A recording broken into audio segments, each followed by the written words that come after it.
வணக்கம் மக்களே, இந்த வீடியோல நாம ரொம்பவே சுவாரஸ்யமான ஒரு விஷயத்தை பத்தி பார்க்க போறோம். அதனால வீடியோவை எங்கேயும் ஸ்கிப் பண்ணாம கடைசி வரைக்கும் பாருங்க. அப்படியே நம்ம சேனலை இன்னும் சப்ஸ்கிரைப் பண்ணலன்னா மறக்காம சப்ஸ்கிரைப் பண்ணி சப்போர்ட் பண்ணுங்க. இன்னைக்கு நாம எங்க இருக்கோம்னு தெரியுமா? மங்களூர் பஸ் ஸ்டாண்ட்ல தாங்க இருக்கோம். இங்க இருந்து நாம இப்போ தர்மஸ்தலாவுக்கு பயணப்பட போறோம்.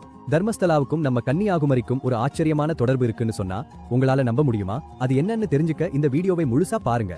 மங்களூர்ல இருந்து தர்மஸ்தலாவுக்கு போறதுக்கு சரியா 2 ல இருந்து 2.5 மணி நேர பயணம் இருக்கு மக்களே.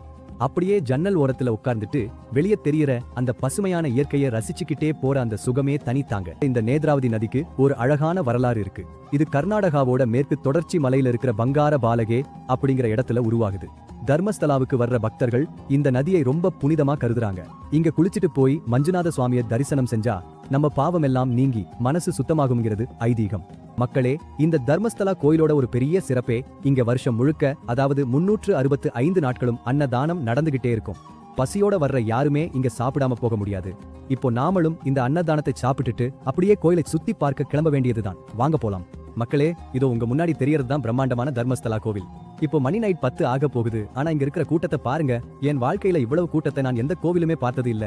வருஷம் முழுக்க இங்க 24 மணி நேரமும் பக்தர்கள் வந்துகிட்டே இருப்பாங்க. மக்களே, இதோ நம்ம நேத்து நைட் பார்த்த அதே கோவில் தான். இங்க ஒரு நாள் தங்கி பார்த்தப்போதான் சில கசப்பான உண்மைகள் எனக்கு தெரிய வந்துச்சு. இதையும் நான் உங்ககிட்ட சொல்லியே ஆகணும்.